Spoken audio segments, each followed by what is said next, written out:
নমস্কার, আপনাদের সকলকে স্বাগত জানাই আপনাদের চ্যানেল রূপা মুখার্জিতে।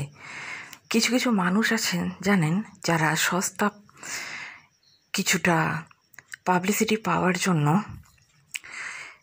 এই ধরনের লোকেরাই কি করেন বলুন তো, চলে আসেন প্রচারের আলোতে খারাপ, জঘন্য, অনৈতিক কথাবার্তা বলে।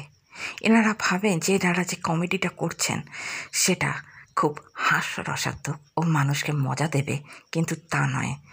যেমন হয়েছে রণবীর এলাহাবাদীর সাম্প্রতিক প্রোগ্রামটিতে, যেখানে তিনি মা বাবার মধ্যে হওয়া যৌনতা নিয়ে এমন অপ্রীতিকর কথাবার্তা বলেছেন, যার জন্য তাকে ডেকে পাঠানো হয়েছে মহিলা জাতীয় কমিশনে, এবং তার কন্টেন্টগুলো ইউটিউবের তরফ থেকে ব্লক করে দেওয়া হয়েছে।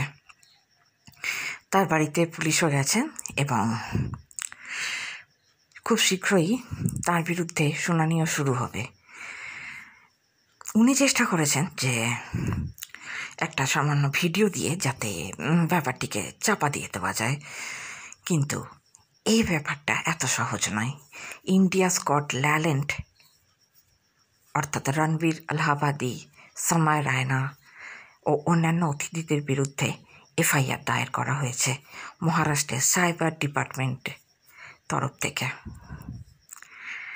আশা করা যাচ্ছে যে এর একটা বিহিত হবে এবং এনাদের বিরুদ্ধে হওয়া যে রায় তা সমাজের কাছে এক উজ্জ্বল উদাহরণ হয়ে থাকবে।